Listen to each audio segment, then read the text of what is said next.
evening.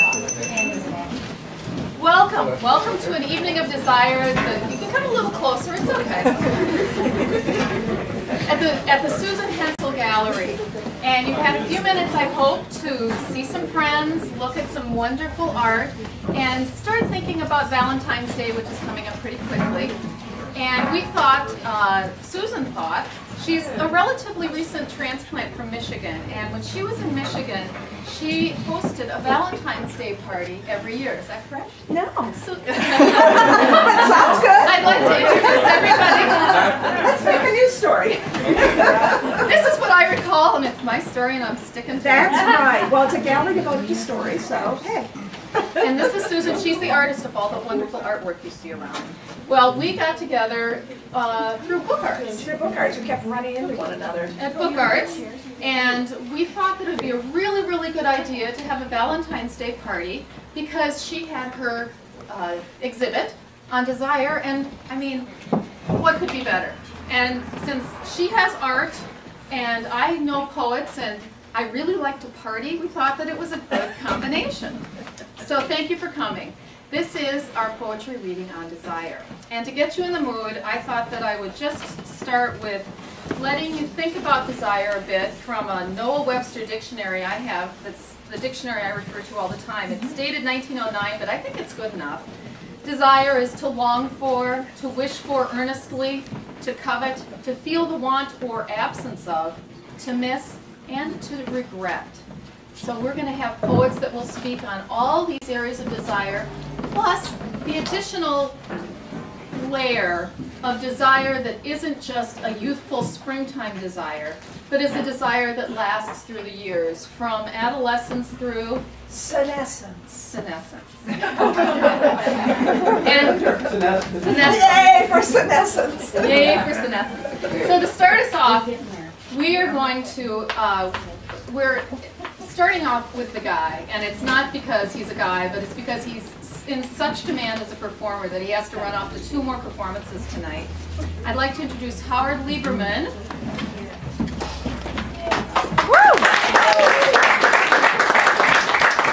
Who is a Fringe Festival. I'm on the board of the directors of the Fringe Festival. It's wonderful. You should all come. You should go as often as possible. I do a show every year. You should come see my show if I get in this year. Spend lots of money and be joyous. But I have 2 apologies. I don't usually apologize. One of them was already made, but I'll make it again. I'm calendar challenged, and I actually booked 3 performances and a dinner with a client this evening.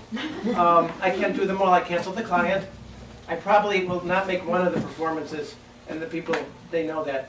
And so I hate to read and run, but I need to do that. So I'm going to do that. The second apology I'll get to later, but first things first, I was asked to wear red, and I don't think too many other people wore red, but I did, so I'm proud of it. And I'm going to, here, hold that for me. Orange. So you'll be rid of me fairly soon. The first poem is a little academic, and so for the academics in the audience, it's a sestina. Who knows what a sestina is? Yeah. You can do all the counting that you want because it's a sestina. It's called First Sextina. We met somewhere out northwest of town, touched bodies and danced to slow rock and roll, drinking liquid too sober and cookies too old, with my friend Pushy David and your friend, what's her name? Were they more experienced, or did it just seem so, to a scandalously pubescent, clean-cut Jewish boy? David took the lead on sexual things, but boy, did I encourage you to take that ride out of town, to overgrown fields safe and remote, or so we thought, until my white Corvair began to roll. Not from flailing body parts I couldn't name, but from the wheezing roar of a lumbering old train. My young man hardness feeling suddenly old, no longer safe just being a boy, poking wet places, I heard calling my name. Wherever we were, it wasn't my town. And as the freight train screeched by, I decided to roll on top of your sweat.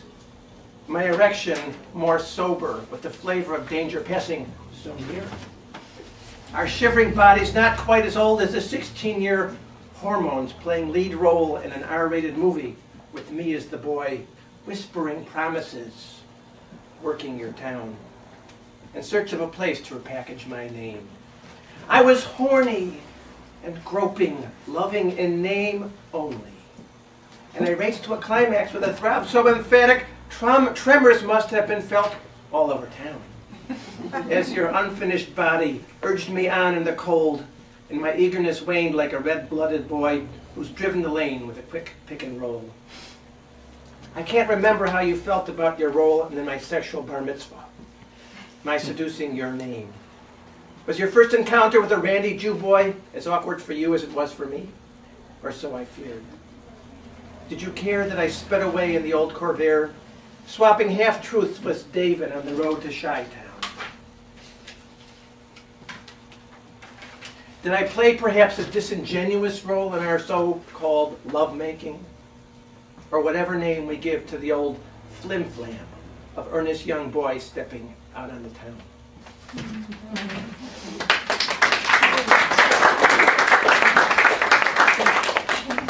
When I perform, I generally don't like to read. But since I don't have all of my poetry memorized, I'm reading, so I apologize. The academics, wasn't that a sestina? Fabulous. Thank you, Joyce. Now, the next poem, and I'll be out of here fairly soon, I normally do with my clothes off. And if I didn't have to be somewhere, I would take my clothes off now. But I want you to, and that's my second apology. I don't take my clothes off, I would do that. But I need you to envision me in white jockey shorts, a V-neck white cotton t-shirt, and knee-high black socks, which is generally, and my t-shirt is tucked into my jockeys, which is generally what I wear under my day-to-day business. So are you? Yeah. We got it. Okay. It's called Being Undressed by You. I like it when you undress me. The sound of cold fingers gripping my cotton V-neck tee is hormonal thunder crackling on a humid summer night. As the slightly sweaty fabric rustles graying chest hairs, my nipples get pouty, waiting for their turn to be touched. They never really believe that patience is a virtue. I would gladly pull down the white cotton calvins that protect my intimate parts from premature exposure. But the feel of your hands riding the ebbs and flows of my 56 years start my calf muscles twittering, like they did at the end of an 8-mile run back when I used to do such things. And I'm glad I waited. The places you teasingly refuse to touch begin to hum an ancient tantric chant, until I look down at wool-blend black dress socks, still in full salute, discreetly below my knees. Suddenly, I'm an aging S&M role model who's forgotten the rest of his gear.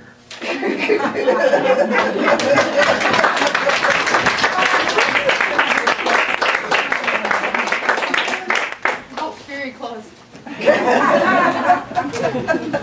It's better with my clothes. In the spirit of keeping this evening poetry and party, we'd like you to refill your glasses now, and in a few moments you'll hear the glass chime again, and we'll have our next reader. And Air Force Nutri-Soda has arrived. We're grateful because it's free to me. And they're lovely and they're wonderful. And we have For Goodness Cakes, who also contributed cheesecake. And the Poets Bake. There are little hearts out there. So many hearts over there. So chow down, folks. Glasses. And I've also gotten a few quotes about desire and a few poems.